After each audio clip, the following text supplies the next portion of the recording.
Yo, what's up mga daddy lods? Kaya meron po tayo ditong going 3 weeks old na sisiu. So, nagka-injury siya at pinagtripan po sila ng mga bubuwit hanggang sa pinagkakagat po ang kanilang mga paa. At kasamang palad ay namatay po yung isa sa aking mga sisiu. Sila po ay 13, namatay na po yung isa. So, yun, napapansin nyo, may damage ang kanyang daliri. At naghanda na rin po ako ng pangunahing gagamit. Gaya po nito, naghanda po tayo ng electric tape. At syempre, gamit po natin ng gunting dyan. Habang ang katulong ko naman dyan ng aking pangalawang anak. Ayan, shoutout. So, yan, umpisa na po natin ang operasyon.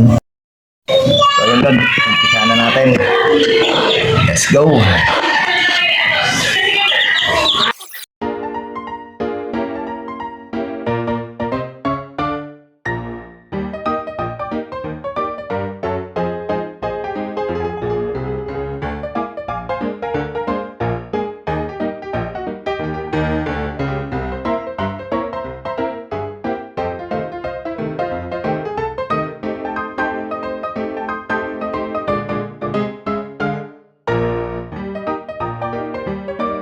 Mga lods, nilagyan natin ng tape.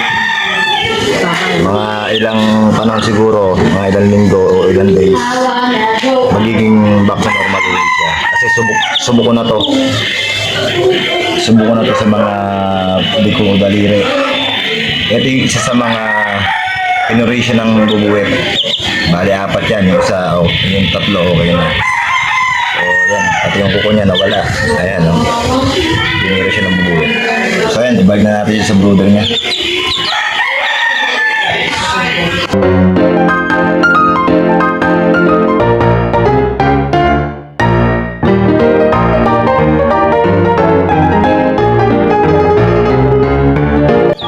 Alright. Peace out.